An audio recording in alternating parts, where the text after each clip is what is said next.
မင်္ဂလာပါရှင်ဒါကဒုတိယတစ်ခေါက် stick လုပ်တဲ့ပုံစံပေါ့နော်ပထမတစ်ခေါက်ကတော်တော်ဆိုးဆိုးဝါဖြစ်သွားပါတယ်အားလုံးအကြံဉာဏ်ပေးသွားတဲ့သူတိုင်းကိုကျေးဇူးတင်ပါတယ်အမှန်တော့ရေမဆေးဘူးလားလို့ပြောနေလို့လေနော်ရေဆေးပေးလိုက်ပါတယ်ပြီးတော့ tissue နဲ့ပြန်တုပ်ပေးပါတယ်နော်ချအောင်ကဲကျင်းနဲ့တော့နော်ဆေးပေးလိုက်ပြီအမှ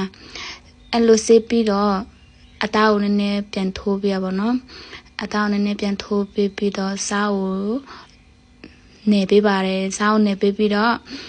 ငရုတ်ကောင်းလည်းထပ်နေပေးပါတယ်အဖွားစီမှာငရုတ်ကောင်းနဲ့စားနေပဲရှိရဆိုတော့နော်စီလည်းရှိပါတယ်ငရုတ်ကောင်းနဲ့စားနေပဲရှိရဆိုတော့အဲ့ဒါပဲထည့်လိုက်ပါတယ်သူနဲ့စားဖို့ green onion နဲ့ mushroom နဲ့ red pepper စီစဉ်ထားပါတယ်ရှင်မူကလည်းအရန်ရွာတယ်ဒီရက်မှာတိတ်နေဆိုတွေ့တော့မတွေ့ရတော့မောင်မဲနေရပဲမနော်အမနိုင်အချိန်က7မိနစ်ထားပါတယ်ကျွန်မအရန်ကြောက်သွားပြီဘယ်လိုလုပ်ရမလဲဆိုအဖုံးလည်းမအုပ်ရဲတော့ဘူးပြီးတော့အကြိုင်လည်းမဆောက်ရဲတော့ဘူးအမှတော့ဟိုလက်ဒီလက်နဲ့အရန်မွေးလာတယ်ထောပတ်နဲ့မလို့လားမသိဘူးတအားမွေးတယ်တအားမွေးတော့ကိုမပိုက်စားသွားတယ်အမ green onion ဆိုအရန်လလေးလှုပ်ထားပါတယ်ပြီးတော့တအားလောက်နေပေါ့နော်သူကြည့်ရတာပျော့လေးပဲဟုတ်တယ်နော်မအုပ်ဘဲနဲ့လှုပ်လို့ရှင်ပျော့တယ်နော်အရေးလည်းမထွက်ဘူးသူက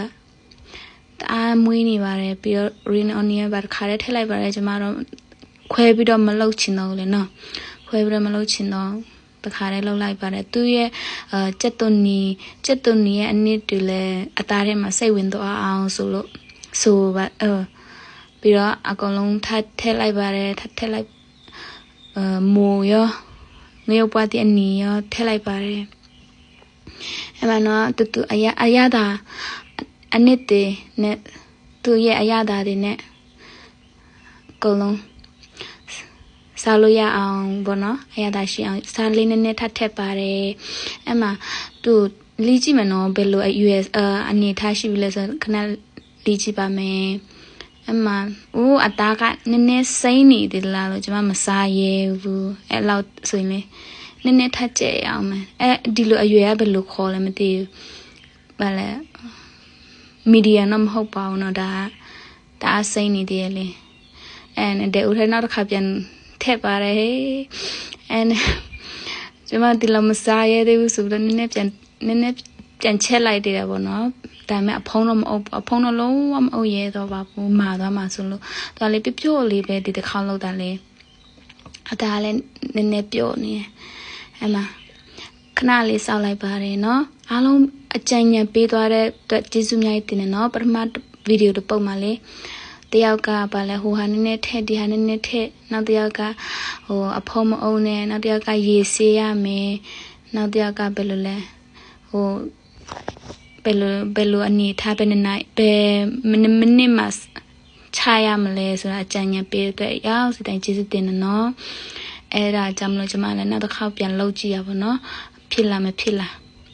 အဲ့ဒါပါကဲနောက်တစ်ခေါက်ပြန်လုပ်ကြည့်ပြန်လီးကြည့်ပါမယ်ဘယ်လိုအရွယ်ထားဖြစ်ပြီလဲဆိုတော့အကြိုင်လည်းမချက်ရဲဘူးဒါအချက်သွားမှလည်းစိုးရင်ပါတယ်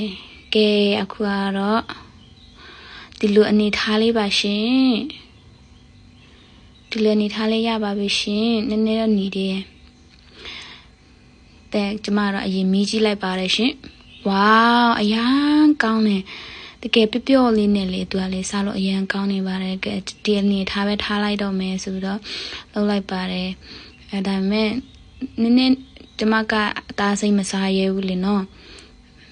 ကြည်ရင်နဲ့အမှတအားကောင်းပါတယ်ကျမပါဇက်ထဲမှာကြည့်ပါအောင်နည်းမီဒီယံတကယ်မီဒီယံလား